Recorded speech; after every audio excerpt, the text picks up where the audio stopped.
What about the pieces of West Bank we're going to end up with?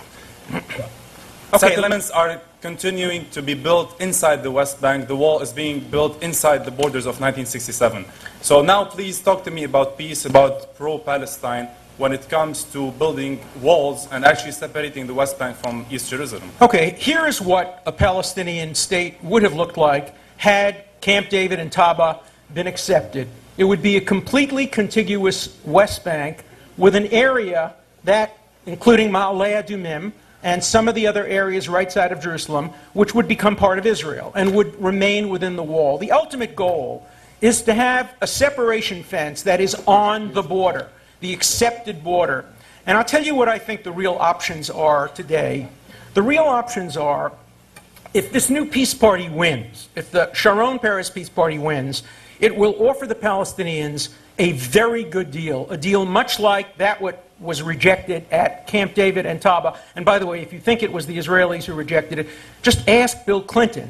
He has told me, Dennis Ross has told me, it was completely in the fault, completely in the hands of the Arafat, and that's true of Prince Bandar as well. But if it gets accepted this time, and if the peace party prevails again, they will be offered something very, very close to that. It will be a viable Palestinian state, much more viable than anything Israel was offered and accepted in 38 and in 47. And I think every reasonable person today would urge the Palestinians not to repeat the disastrous mistakes they made in 48, they made in 67, they made in 2000, they made in 2001. This time say yes, accept a Palestinian state, build it, create an economy, create a political system, and finally peace can be achieved. Thank you. Professor Chomsky. For those who you would like to see the map, I have it. It's, as I said, from Ron Pundak, the leading Israeli scholar, the head of the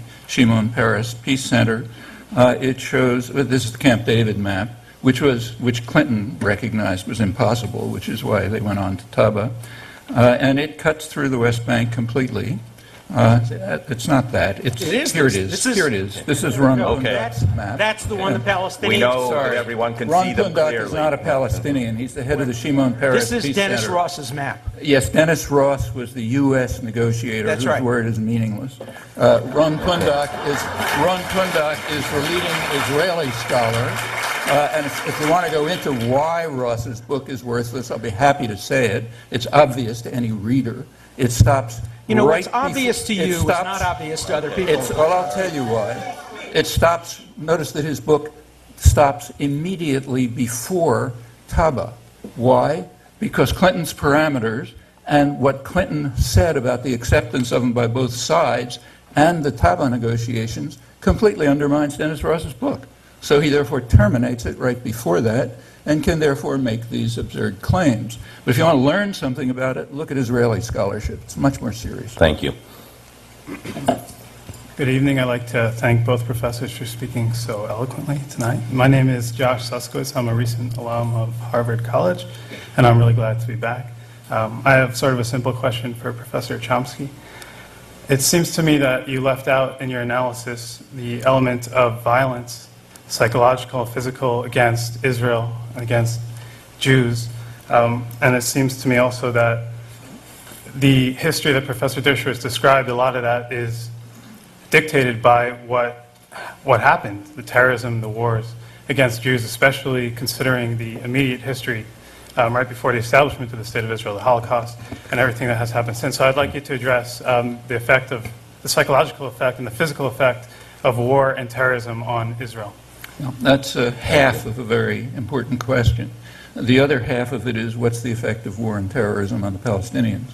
Now, if you take a look at, we're not supposed to talk about that question here, but if you look at them both, you'll find that what Benny Morris described is in fact correct. The balance of terror and violence is overwhelmingly against the Palestinians, not surprisingly, given the balance of forces. And that's even true, that's true right to the present.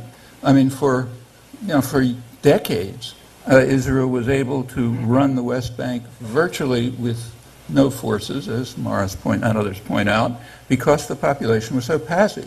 While they were being humiliated, beaten, tortured, land stolen, and so on, just as I quoted. Finally, there was a reaction.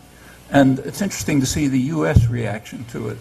In the first month of the Intifada, this one, October 2000, in the first month of the Intifada, 74 Palestinians were killed, 4 Israelis were killed. It's all in the occupied territories. The Israeli army, according to its own records, fired 1 million bullets in the first day, which disgusted the generals when they learned about it. Israel, the first few days of the Intifada, was using U.S. helicopters, they don't make them, U.S. helicopters to attack civilian complexes, apartment houses and so on, killing and wounding dozens of people. And the U.S. did respond to that. Clinton responded by sending the biggest shipment of military helicopters in a decade to Israel. The press responded too by not publishing it. I should add, refusing to publish it because it was repeatedly brought to their attention. Well, while the ratio was 20 to 1, which is pretty much what it's been for a long time, there was no concern here. Then, over the next 2-3 years, the ratio reduced to closer to 3 to 1. And then came enormous concern about the 1, not the 3. And this goes back for a long time. What I quoted from Mars is accurate. Well, you know, no follow-up, just a very brief response.